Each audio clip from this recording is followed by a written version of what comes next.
তো আমি আর মনির ভাই একটা কাজে আসছি সাভার। তো সাভারের কাজটা আমাদের শেষ। তো সাভারের কাজ শেষ করলাম, এখন আমরা যে জায়গাটা যাচ্ছি সেই জায়গার বিষয়টা না জানালেই নয়। তো সাভার বাস স্ট্যান্ড থেকে আপনার দক্ষিণ দিকে যেতে হয়। তো যেখানে যাচ্ছি সেটা হচ্ছে একটা মিষ্টির দোকান। মিষ্টির দোকানটার নামটা উল্লেখ না করি, যাওয়ার পরে আপনাদেরকে বলবো।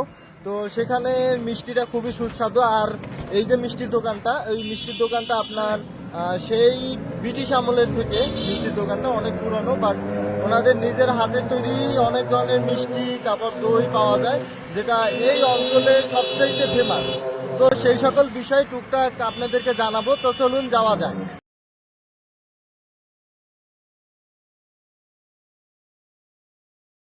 আলাসান মিষ্টির দোকান নামে পরিচিত এটা, কিন্তু এটা অনেক পুরনো মিষ্টির দোকান হচ্ছে।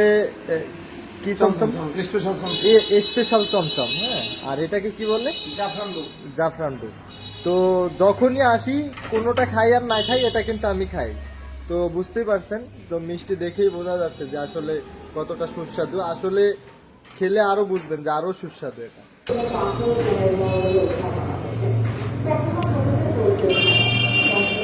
ঠিক না মনির ভাই, কেমন মিষ্টিটা? খুব ভালো।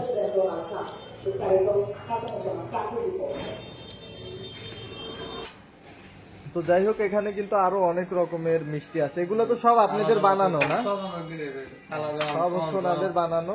রসগোল্লা, লালমোহন, ছানা সন্দেশ। ও, তো যারা মনে করেন মিষ্টি পিপাসু বা মিষ্টি খেতে পছন্দ করেন, আশা করি তারা আসবেন এই লোকেশনে। সাভার থেকে কিভাবে আসবে আপনাদের সহজ লোকেশন?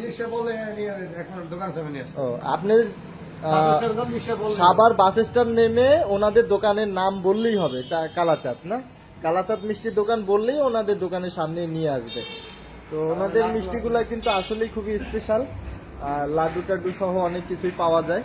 তো আশা করি ট্রাই করবেন আপনারাও।